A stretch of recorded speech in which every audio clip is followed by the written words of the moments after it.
Hello students, how are you. Welcome to my YouTube channel Pankaj physics Gulati. Students, आपको इस channel पर ना केवल graduation and post graduation physics के टॉपिक्स की सबसे आसान एक्सप्लेनेशन देखने को मिलती है, बल्कि आपको साथ के साथ ये भी बताया जाता है कि आपको एग्ज़ाम में क्या और कैसे लिख के आना है, ताकि आप सिर्फ एक वीडियो देख के ही अपने नोट्स बना सकें और एग्ज़ाम्स में बहुत अच्छे मार्क्स ला सकें। इसी कैटेगरी में आगे बढ़ते हुए आज हम बात करेंगे रिलेटिविस्टिक क्वांटम मैकेनिक्स के एक और इम्पॉर्टेंट टॉपिक के बारे में, जिसका नाम है Dirac relativistic equation for free particle. देखिए स्टूडेंट्स, डिराक इक्वेशन से पहले हमने डिराइव की थी clan-Gordon equation, but clan-Gordon equation में बहुत सारी लिमिटेशंस थी। पहली लिमिटेशन ये थी कि क्लैन-गॉर्डन इक्वेशन जो है वो नेगेटिव एनर्जीज को भी प्रिडिक्ट कर रही थी, बट नेगेटिव एनर्जीज को एक्सप्लेन करना is quite difficult. Second limitation clan-Gordon equation की ये थी कि ये एक सेकंड ऑर्डर डिफरेंशियल इक्वेशन थी, और आप जानते हैं सेकंड ऑर्डर डिफरेंशियल इक्वेशन को सॉल्व करना मुश्किल रहता है। जो तीसरी लिमिटेशन थी क्लैन-गॉर्डन इक्वेशन की वो ये थी कि उसमें जो प्रोबेबिलिटी डेंसिटी निकल के आ रही थी वो पॉजिटिव भी निकल के आ रही थी, नेगेटिव भी निकल के आ रही थी, बट नेगेटिव प्रोबेबिलिटी डेंसिटी जो है उसको एक्सप्लेन कर पाना मुश्किल है। ये बात अलग है कि नेगेटिव प्रोबेबिलिटी डेंसिटी को पॉली एंड वेस्कूफ ने 1934 में नेगेटिव प्रोबेबिलिटी डेंसिटी को इस प्रकार से एक्सप्लेन किया था कि उन्होंने प्रोबेबिलिटी डेंसिटी को 4 से मल्टीप्लाई कर दिया था, तो हमें जो रिजल्टेंट क्वांटिटी मिली थी चार्ज मल्टीप्लाई प्रोबेबिलिटी डेंसिटी, वो जो है वो नेगेटिव भी हो सकती है, क्योंकि चार्ज जो है आप जानते हैं वो नेगेटिव भी हो सकता है। बट ये क्लैन-गॉर्डन इक्वेशन की लिमिटेशन ही कही जाएगी कि वहाँ पर नेगेटिव प्रोबेबिलिटी डेंसिटी जो है वो हमें देखने को मिल रही थी।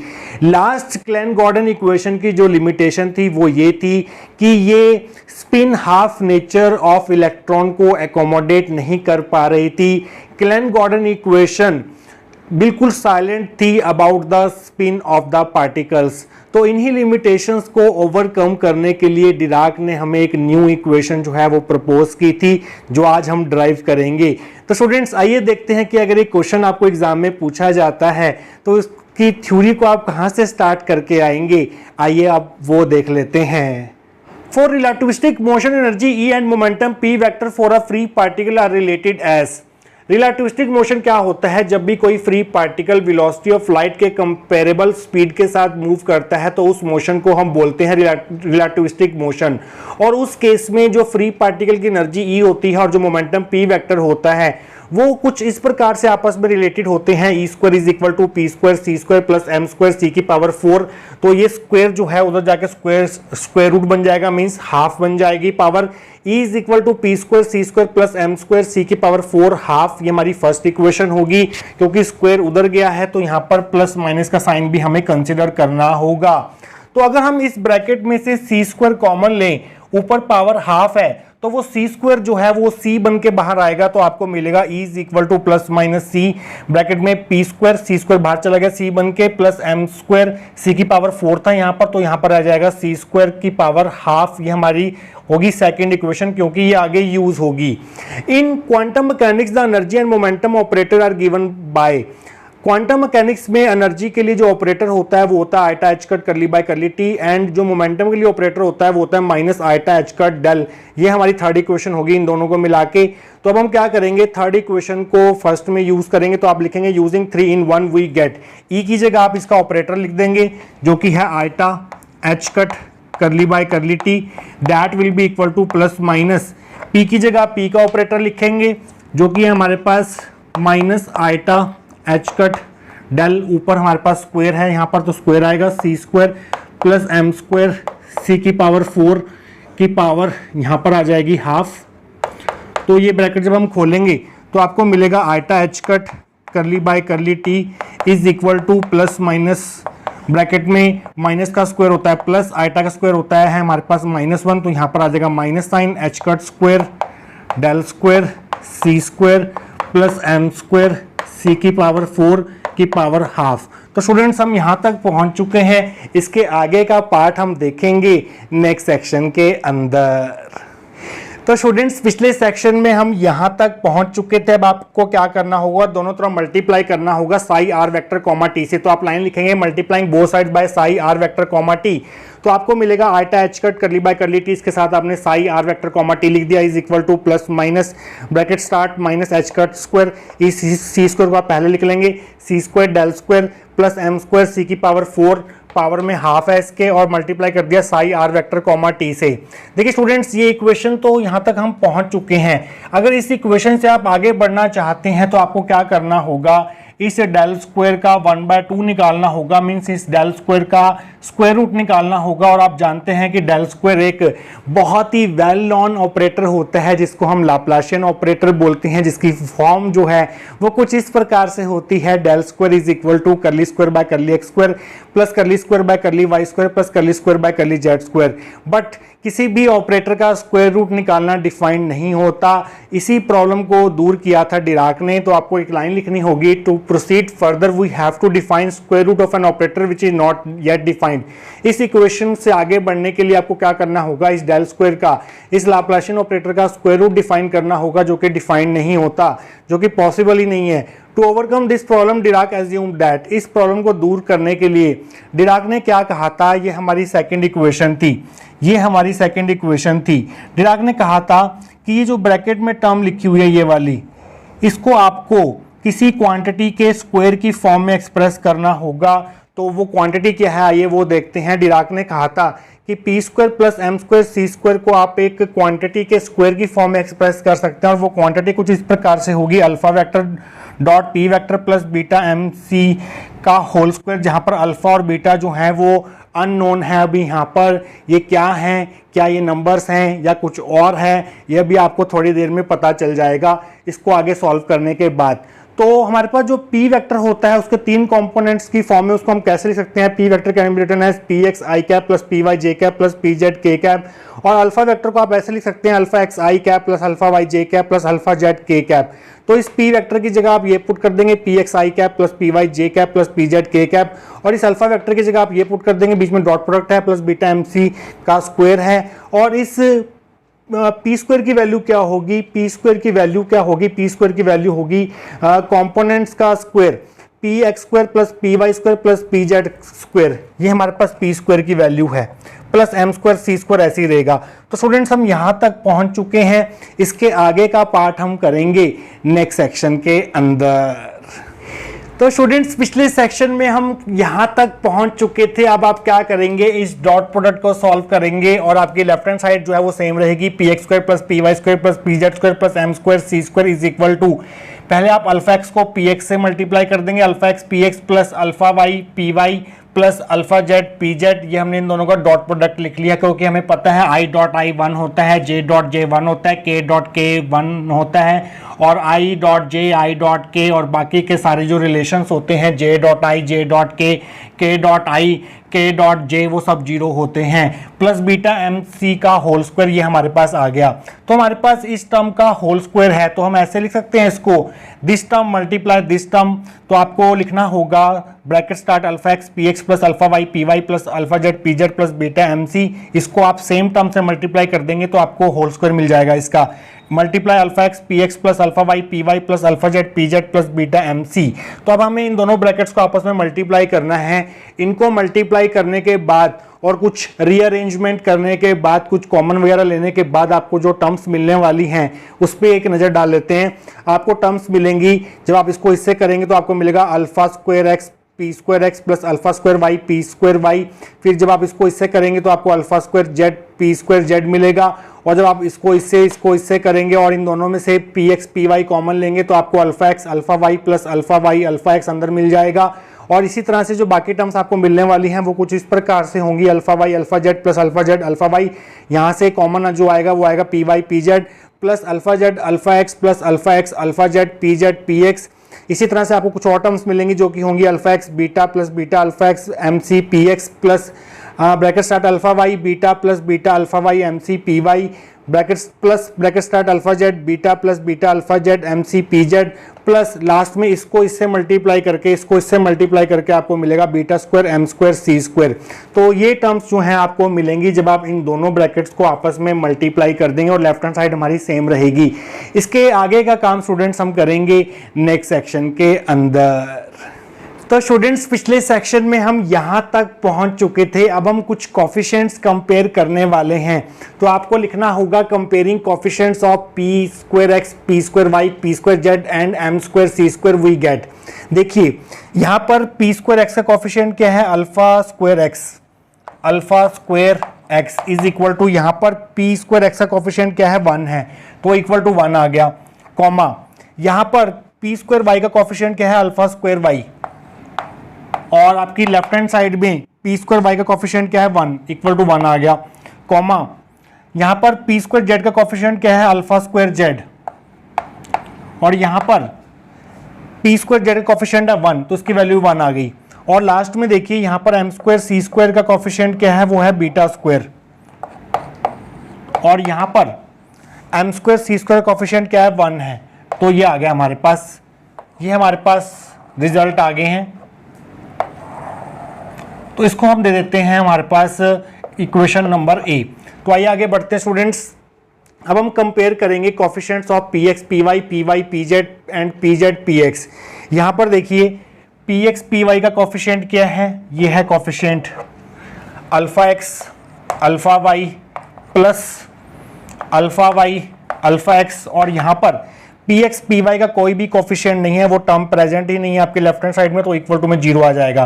तो यहाँ से क्या रिजल्ट निकला, यहाँ से रिजल्ट निकला alpha X alpha Y is equal to minus of alpha Y alpha X, ये रिजल्ट निकला। इसी तरह से जब आप पी वाई पी जेड का कोफिशिएंट कंपेयर करेंगे, P Y P Z coefficient है हमारे पास, यहाँ पर लिख लेते हैं alpha Y alpha Z plus alpha Z alpha Y, और लेफ्ट हैंड साइड में आपके पास पी वाई पी जेड वाली टर्म नहीं है, तो ये इक्वल टू में 0 आ जाएगा। तो यहाँ से क्या रिजल्ट निकला आपके पास, alpha Y alpha Z is equal to minus of alpha Z alpha Y, ये आ गया आपके पास। इसी तरह से जब आप पी जेड पी एक्स का कोफिशिएंट कंपेयर करेंगे जो कि यहाँ पर ये, तो आपको लिखना होगा alpha Z alpha X plus alpha X alpha Z, और लेफ्ट हैंड साइड में आपके पास कोई भी coefficient P Z P X का मौजूद नहीं है, तो इक्वल टू में 0 आ जाएगा।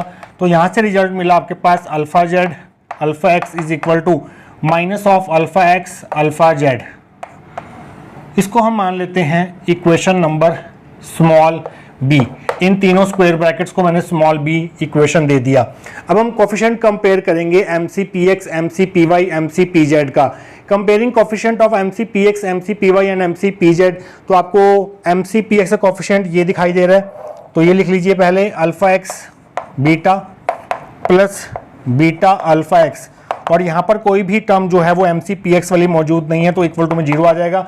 तो यहाँ से क्या रिजल्ट निकला, alpha X beta is equal to minus beta alpha x.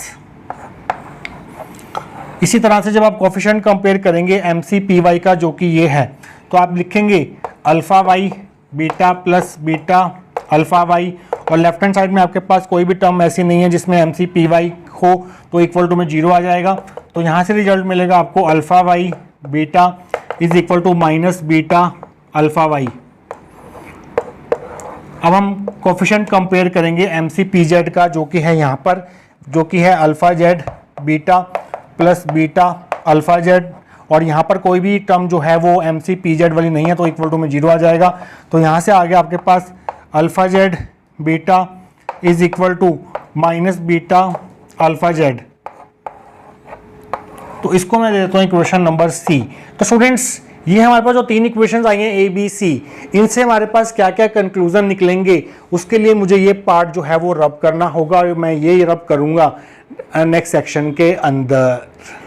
तो स्टूडेंट्स लास्ट सेक्शन में हमने ए बी और सी इक्वेशंस जो हैं वो ड्राइव कर ली थी। देखिए स्टूडेंट्स यहाँ पर आपको क्या नज़र आ रहा है, बी इक्वेशन से क्या नज़र आ रहा है कि जो अल्फा के कंपोनेंट्स हैं alpha X alpha Y alpha Z, ये आपस में एंटी कम्यूट कर रहे हैं, क्योंकि अल्फा एक्स अल्फा वाई जो है वो negative of alpha Y alpha X के बराबर आ रहा है। अगर ये पॉजिटिव के बराबर आता है, यहाँ पॉजिटिव साइन हमें मिलता, तो हम ये कहते हैं कि ये कम्यूट कर रहे हैं, बट ये एंटी कम्यूट कर रहे हैं।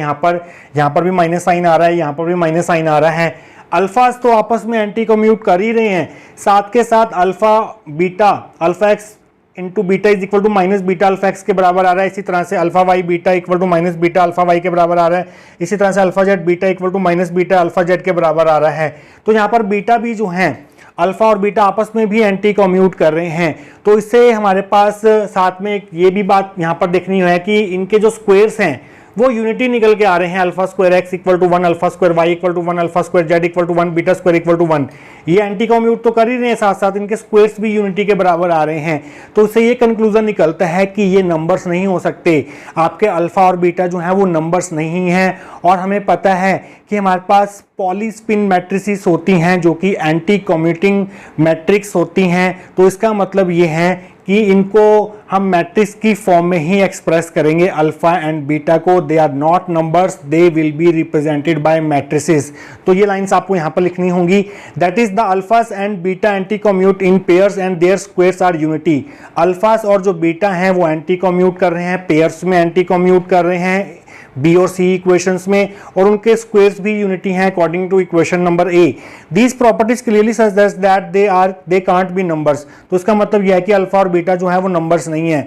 Already we have a set of anti commuting matrices, the Pauli spin matrices, और हमारे पास पॉलीस्पिन मैट्रिसेस की फॉर्म में एंटी कम्यूटिंग मैट्रिसेस का सेट होता है। इसलिए हम क्या करेंगे, hence it is convenient to express them in matrices. तो हम अल्फा और बीटा को जो है वो मैट्रिसेस की फॉर्म में एक्सप्रेस करेंगे। तो स्टूडेंट्स इसके आगे का पार्ट हम देखेंगे नेक्स्ट सेक्शन के अंदर। आइए स्टूडेंट्स आगे बढ़ते हैं। सेकेंड इक्वेशन में हमने लिखा था E is equal to plus minus C P square plus M square C square 1/2। But Dirac भाई साहब ने यह कहा था कि इस चीज को आपको किसी के स्क्वायर की फॉर्म में एक्सप्रेस करना होगा। इसको P square plus M square C square को किसी स्क्वायर की टर्म्स में एक्सप्रेस करना होगा, और वो टर्म थी alpha vector dot P vector plus beta M C का होल स्क्वायर। तो इस टर्म की जगह हम ये टर्म पुट कर देंगे तो आपको मिलेगा E is equal to plus minus C bracket में alpha vector dot P vector plus beta M C का होल स्क्वायर। तो आपने इस टर्म को इस टर्म के होल स्क्वायर की फॉर्म में एक्सप्रेस करना है अकॉर्डिंग टू डिराक। तो ऊपर पावर हाफ है तो ये स्क्वायर से ये हाफ कट जाएगा। अब देखिए स्टूडेंट्स यहाँ पर प्लस साइन भी आ रहा है, माइनस साइन भी आ रहा है। तो हम क्या कौन सा साइन लेंगे? आप इनमें से कोई भी साइन जो है वो अपनी मर्जी से कंसिडर कर सकते हैं, क्योंकि अगर आप अल्फा को माइनस अल्फा से रिप्लेस करें और बीटा को माइनस बीटा से रिप्लेस करें तो हमारी जो पीछे इक्वेशंस आई थी स्मॉल ए small B small C equations जो आई थी हमारे पास पिछले सेक्शन के अंदर ही, तो उन रिलेशंस पर कोई भी इफेक्ट नहीं पड़ने वाला है। तो आप कोई भी साइन जो है वो कंसिडर कर सकते हैं। तो आप लिखेंगे द पॉजिटिव और negative sign can be taken since replacement of alpha by minus alpha and beta by minus beta in A, B, C equation does not change relationships between alphas and beta। आप positive negative sign कोई भी consider कर सकते हैं, क्योंकि अगर आप alpha को माइनस अल्फा से चेंज करते हैं और बीटा को माइनस बीटा से चेंज करते हैं तो आपके पास ए बी सी इक्वेशंस में जो रिलेशंस आए थे अल्फाज एंड बीटास के बीच में वो बिल्कुल भी चेंज नहीं होंगे, वो सेम रहने वाले हैं। तो हम कन्वीनियंस के लिए पॉजिटिव साइन कंसिडर करके चलते हैं। Hence relativistic Hamiltonian of free particle can be written as. Free particle के केस में जो हैमिल्टोनियन होता है वो काइनेटिक एनर्जी E के बराबर ही होता है। तो हैमिल्टोनियन जो है that will be equal to E equal to हम प्लस साइन कंसिडर करेंगे plus C alpha vector dot P vector plus beta M C. तो यहाँ पर अब हम क्या करेंगे, E और P के ऑपरेटर्स जो हैं वो सब्स्टिट्यूट करेंगे। E का ऑपरेटर होता है हमारे पास iota H cut curly by curly T is equal to, इस C को मैं अंदर मल्टीप्लाई कर देता हूँ पहले, C alpha vector dot P vector plus beta M C square. तो यहाँ पर आप P वेक्टर का ऑपरेटर सब्स्टिट्यूट कीजिए जो कि हमारे पास होता है अल्फा वेक्टर की वैल्यू पुट कीजिए। यहाँ पर अल्फा वेक्टर की वैल्यू पुट कर दीजिए alpha x i plus alpha y j plus alpha Z k, और यहाँ पर पुट कर दीजिए P ऑपरेटर की वैल्यू जो कि होती है minus iota H cut del plus beta M C square हमारे पास एज इट इज रहेगा। माइनस आइटा एच कट को मैं आगे लिख लेता हूँ, इस माइनस आइटा एच कट को मैं आगे लिख लेता हूँ, या आप अगले स्टेप में करेंगे जो मैं अब यहाँ कर रहा हूँ। माइनस आइटा एच कट को मैंने आगे लिख दिया सी के आगे इस तरह से। और आप जानते हैं कि डेल को हम कैसे रिप्रेजेंट कर सकते हैं, del can be written as iota curly by curly x plus j curly by curly Y plus के करली बाय करली जेड, और साथ में है आपके पास बीटा एम सी स्क्वायर। अब आप इनका डॉट प्रोडक्ट कर दीजिए तो आपको मिलेगा iota H cut curly by curly T is equal to minus H cut C, और आपको मिल जाएगा alpha X curly by curly x plus alpha Y curly by curly Y plus alpha Z curly by curly Z, और साथ में है आपके पास बीटा एम सी स्क्वायर। इससे अगले स्टेप में स्टूडेंट्स आप क्या करेंगे, दोनों तरफ psi R vector comma T से मल्टीप्लाई कर देंगे तो आपको मिलेगा, इससे मल्टीप्लाई कर देना आपने दोनों तरफ psi R vector comma T से, तो आपको मिलेगा iota H cut curly by curly T psi R vector comma T minus iota H cut C alpha X curly by curly x plus alpha Y curly by curly Y plus alpha Z curly by curly Z, साथ में आ गया आपके पास psi R vector comma T plus beta M C square psi R vector comma T. तो students ये जो आपके पास इक्वेशन आई है, इसी इक्वेशन को हम बोलते हैं Dirac relativistic equation for free particle. तो उसके नीचे आप लाइन लिख देंगे which is the required Dirac relativistic equation for a free particle. तो स्टूडेंट्स आई होप आपको आज का टॉपिक जो है वो अच्छे से क्लियर हुआ होगा। मिलेंगे किसी और important topic of relativistic quantum mechanics के साथ। Till then take care.